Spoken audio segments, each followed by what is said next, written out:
उत्तर प्रदेश में बीजेपी की सरकार बनने के बाद जब से योगी आदित्यनाथ सीट पर बैठे हैं, उनके आ जाने के बाद छोटी मोटी कुछ घटनाओं के साथ दो बड़ी घटनाएं सहारनपुर में हुई हैं। पहली घटना 20 अप्रैल को हुई थी, जो अंबेडकर शोभा यात्रा निकालने को लेकर हुई थी, जहां सड़क दुदली गांव में दलित और मुस्लिमों के बीच एक खूनी विवाद हुआ था। और अभी दूसरी घटना 5 मई को हुई है, जिसमें महाराणा प्रताप जयंती थी। उस दिन महाराणा प्रताप की शोभा यात्रा निकालने को लेकर राजपूत और दलित वर्ग के लोगों के बीच संघर्ष हुआ था, जिसमें एक व्यक्ति के मारे जाने की खबर की पुष्टि की गई थी। प्रशासनिक अधिकारियों का कहना है कि अभी हालात सामान्य हैं, जबकि कल ही के दिन एक बार फिर से वहां पर जो एक शांति बनाने के लिए, शांति की अपील करने के लिए भीमसेना के कुछ कार्यकर्ता एक पार्क में इकट्ठा हुए थे। वहां पर मजबूरन पुलिस को लाठीचार्ज करना पड़ा और उसके बाद लगभग 10 वाहनों को आग लगा दी गई। कुल मिलाकर जो हालात हैं सहारनपुर के, वो अभी बहुत गंभीर बने हुए हैं, भले ही प्रशासन के अधिकारी हालात सामान्य होने की बात कह रहे हों। इसी पूरे मुद्दे पर हम इस वक्त राशिद अल्वी जी के साथ हैं, जो कांग्रेस के नेता हैं और किसी पहचान के मोहताज नहीं हैं। उनका नज़रिया जानने के लिए आए हैं, क्योंकि कांग्रेस पर भी लगातार ये आरोप लगते रहे हैं कि कांग्रेस जब थी तो घटनाएं बहुत ज़्यादा हो रही थी।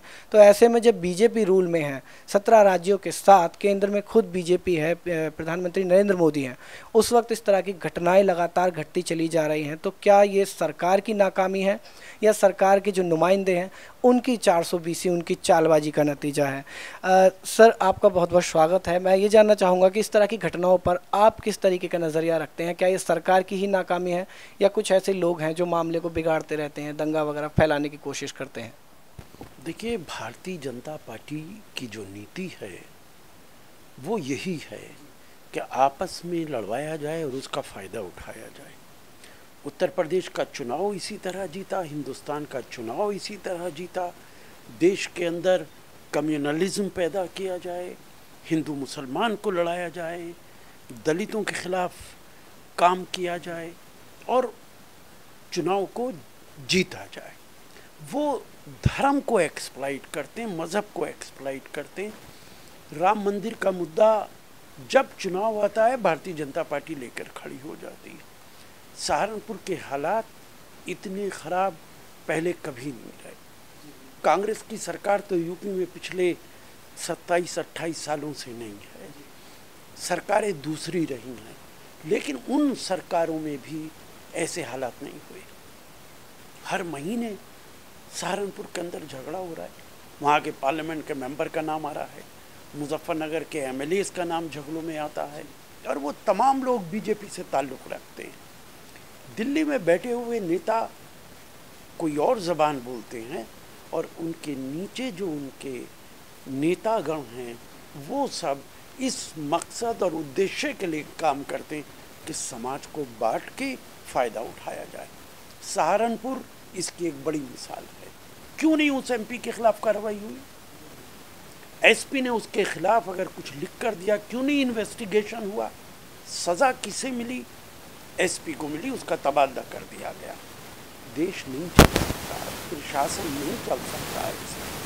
ये हमारे देश का दुर्भाग्यपूर्ण है समय कि उनके हाथों में सत्ता है, लेकिन मेरा मानना ये बहुत टेम्परेरी समय है। वक्त बदलेगा, देश के लोग वक्ती तौर पर उनको भारतीय जनता पार्टी और इसकी लीडरशिप गलतफहमी का शिकार कर सकती है, मुस्तकिल तौर से नहीं कर सकती। अगर गुजरात मॉडल की बात करें, जिस वक्त यूपी में इलेक्शन चल रहा था तो जगह जगह मंच पर जाकर पीएम नरेंद्र मोदी कह रहे थे कि उत्तर प्रदेश को गुजरात जैसा बना देंगे। तो आप क्या देखते हैं, किस नज़रिए से देखते हैं कि क्या गुजरात को उस तरीके का गुजरात बनाया जाएगा जैसा गोधरा कांड के बाद बन गया, या फिर विकास के दृष्टि से यहाँ कुछ होगा? जिस तरह के झगड़े झंझट सामने आ रहे हैं उसके बाद सरकार कितनी आपको कामयाब लग रही है यूपी के मामले में? देखिए, विकास का तो नामो निशान कहीं है नहीं। जब से नई सरकार बनी है, 3 साल का समय हो गया, रेल के किराए बढ़ गए, महंगाई बढ़ गई। कौन सा विकास इस सरकार ने किया है?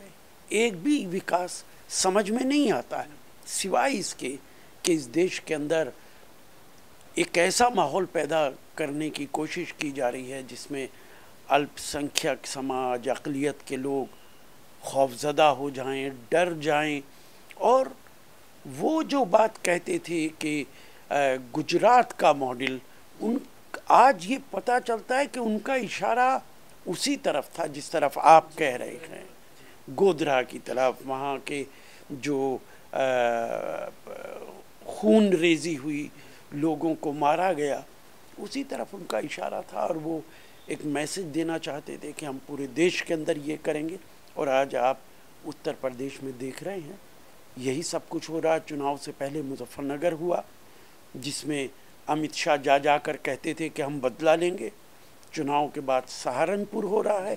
यही सारी नीतियाँ भारतीय जनता पार्टी और उनकी सरकार की हैं। आपका जो अनुभव है, राजनीतिक अनुभव, वो बहुत उम्दा है। आप एक अच्छे उम्दा राजनेता हैं। आपके तजुर्बे के मुताबिक मैं ये जानना चाहूँगा कि उत्तर प्रदेश में अभी जिस तरीके का माहौल है, क्या उस माहौल को देखकर हम ये मान सकते हैं कि स्पेशली जो मुस्लिम है, जो मुस्लिम वर्ग के लोग हैं और दलित वर्ग के लोग हैं, उनको सरकार के ज़रिए ही टारगेट कराया जा रहा है, लेकिन सरकार दूसरी तरफ मंच पर आकर, जिस तरह से योगी आदित्यनाथ ने भी हाल ही में कहा कि 3 तलाक से जो महिलाएं पीड़ित हैं उनके लिए आश्रम बनाया जाएगा। साथ ही अभी रमज़ान को लेकर उन्होंने हाल ही में कहा है कि टीका और टोपी में कोई फ़र्क नहीं किया जाएगा। तो क्या ये जो बयानबाजी हो रही है, ये एक दिखावा है? आरएसएस और बीजेपी के जो लोग हैं वो अंदर खाने कुछ और कर रहे हैं? देखिए, उत्तर प्रदेश के हालात जितने आज ख़राब हैं, इतने पहले कभी नहीं रहे। मुख्यमंत्री क्या बोलते हैं उसका कोई मतलब नहीं है। मुख्यमंत्री का क्या बैकग्राउंड है पूरा देश और प्रदेश जानता है। किस तरीके की ज़बान वो बोलते रहे हैं पूरा देश और प्रदेश जानता है। एक ऐसा आदमी जो हमेशा अपनी ज़बान से अल्फाज की बजाय जहर उगलता रहा है, आज अगर वो ये कहता है कि तिलक और टोपी में कोई फ़र्क नहीं, मुख्यमंत्री बनने के बाद आप अगर बदले हैं तो लोग तभी यकीन करेंगे जब वक्त ये साबित कर देगा कि आप टोपी और तिलक में कोई फ़र्क नहीं करते हैं। अभी तो फ़र्क नज़र आ रहा है। मैं इतनी मिसालें आपको दे सकता हूँ। कहीं मस्जिद पर रंग फेंका जा रहा है, कहीं मस्जिद के इमाम को पकड़ा जा रहा है, कहीं नमाजियों को परेशान किया जा रहा है, कहीं पे अगर कोई गोश्त काट लेता है उसको गिरफ्तार कर लिया जाता है। ये पहली बार है कि एक इंसान की कीमत जानवर की कीमत से कम हो गई है। और इस पे भारतीय जनता पार्टी की सरकार और उनके नेता शर्मिंदा भी होने को तैयार नहीं हैं।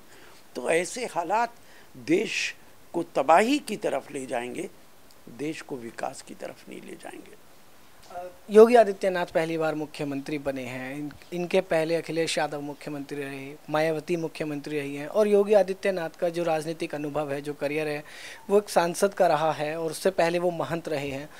यूपी के मामले में 2 बड़े नेता जो थे उनके भी पसीने छूट गए। तो क्या योगी आदित्यनाथ को आप एक काबिल मुख्यमंत्री के रूप में मानते हैं कि वो उत्तर प्रदेश को संभाल सकते हैं, कितने बड़े राज्य को, जो जहाँ की व्यवस्थाएं ही बिल्कुल अलग हैं, पब्लिक का अपना नज़रिया बहुत अलग है? तो क्या वाकई योगी आदित्यनाथ एक अच्छे मुख्यमंत्री साबित होंगे यूपी के लिए?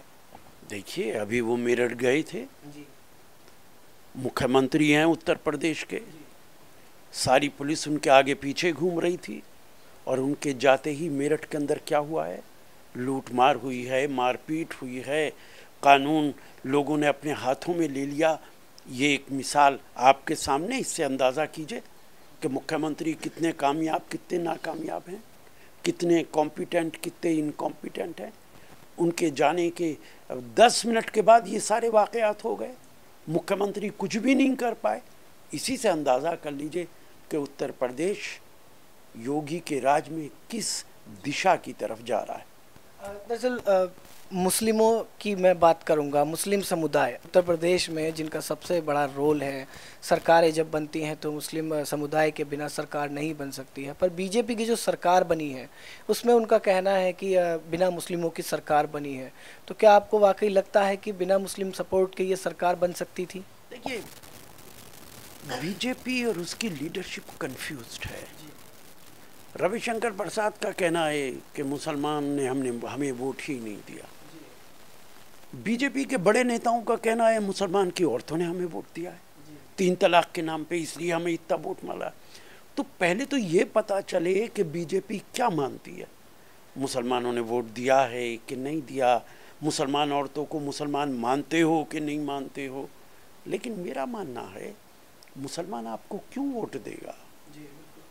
आप नफरत की राजनीति कर रहे हो, आप मुसलमान को टारगेट कर रहे हो। हर उस समुदाय को जिसे आप टारगेट करेंगे वो आपके साथ खड़ा नहीं हो सकता है। उत्तर प्रदेश के अंदर मुसलमानों की ना के बराबर सपोर्ट भारतीय जनता पार्टी को मिली होगी। लेकिन मैं फिर दोहराऊंगा अपनी बात, ये एक वक्ती मामला है, एक टेम्परेरी फेस है। बीजेपी को समझना चाहिए लोकतंत्र में सरकारें आती हैं और चली जाती हैं, ये सरकार भी जाएगी, ऐसा नहीं है कि ये सरकार हमेशा रहेगी। प्रशासनिक अमले के बारे में मैं जानना चाहूँगा कि क्या वाकई ये है कि जो प्रशासनिक अमला है इस वक्त यूपी का, वो सरकार के दबाव में काम कर रहा है, कहीं ना कहीं जातिगत तरीके से ट्रांसफ़र किए जा रहे हैं, तबादले किए जा रहे हैं, सेटिंग की जा रही हैं? क्योंकि जहाँ पर मुस्लिम अधिकारी थे वहाँ पर जो सर्व समाज के लोग हैं उनको भेजा जा रहा है, और जहाँ पर मुस्लिम पॉपुलेशन ज़्यादा है, मतलब जो दलित पॉपुलेशन ज़्यादा है, वहाँ पर इस तरीके से मतलब एक तबादले की जो नीति चल रही है, क्या ये वाकई सही है? आपकी नज़र में लगता है कि हाँ ऐसा किया जा रहा है? देखिए, सरकार की अपनी कोई ताकत नहीं होती है। सरकार की ताकत प्रशासन ही होता है, प्रशासन और पुलिस। और ये सरकार आते ही प्रशासन को और पुलिस को अपने दबाव में लेने की कोशिश कर रही है, और प्रशासन उनके दबाव के अंदर है। आप देखिए, डीजी को बदलने के क्या कारण थे? वो एक मुसलमान अधिकारी था, एक ईमानदार अधिकारी था, एक कॉम्पिटेंट अधिकारी था, आपने उसको बदल दिया। आपने सहारनपुर के एसपी को क्यों बदला? सिर्फ इसलिए बदला कि आप मैसेज देना चाहते हैं कि हमारा दल, भारतीय जनता पार्टी का नेता प्रशासन से ऊपर है।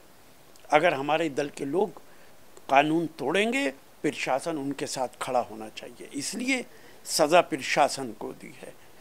अभी आपने सुना होगा गोरखपुर के अंदर एक आईपीएस लेडी है, उसके साथ एक एमएलए ने ज्यादती की, अब वो रो पड़ी वो औरत।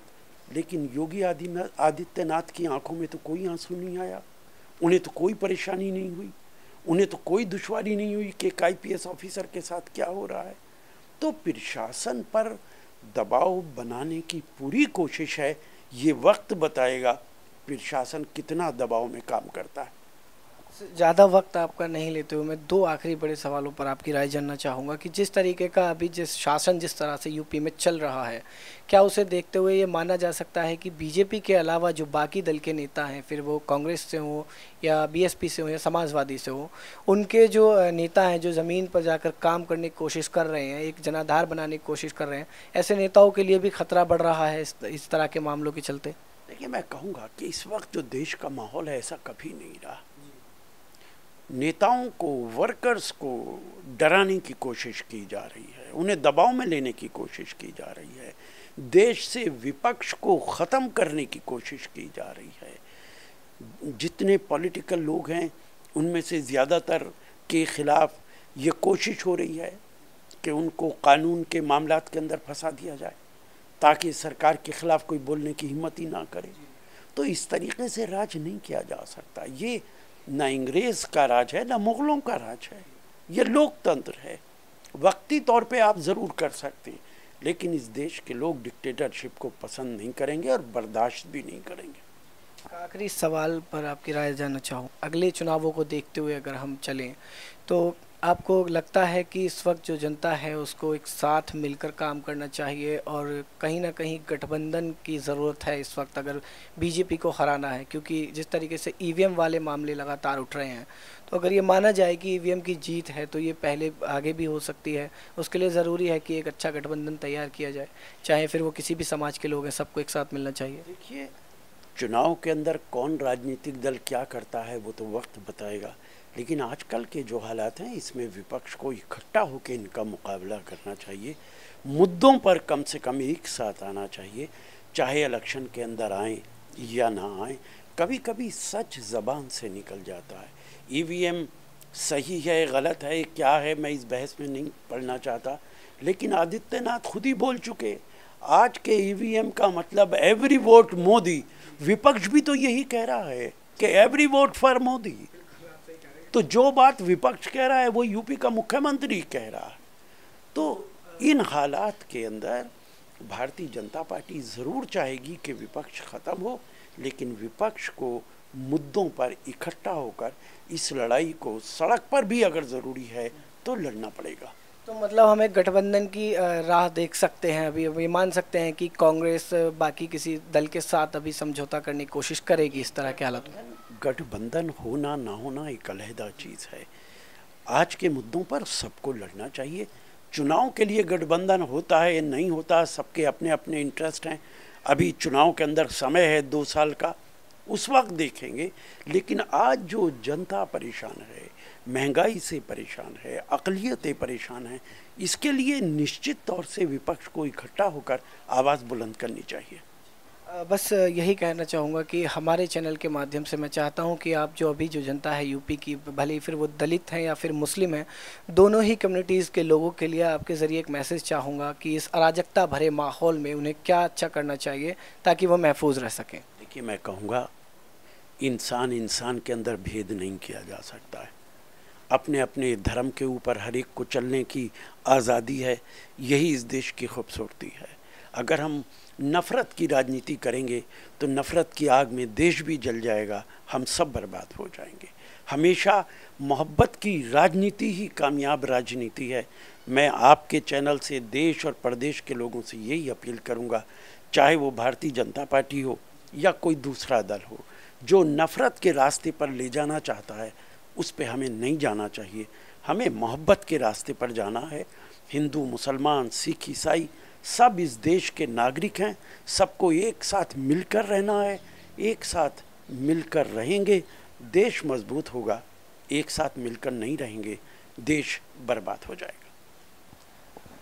राशिद अल्वी साहब इस वक्त हमारे साथ हैं, कांग्रेस के नेता हैं, जाने माने नेता हैं, और जिस तरीके का मैसेज उन्होंने दिया है उससे लोगों को ये समझना चाहिए कि जब तक वो सब एक सूत्र में नहीं बंधेंगे तब तक उनका इस्तेमाल लगातार किया जाता रहेगा। फिलहाल जो उत्तर प्रदेश में राजनीति चल रही है वो जाति की राजनीति चल रही है। 2 वर्गों को विशेष तौर पर सबसे ज़्यादा सताया जा रहा है, शिकार बनाया जा रहा है।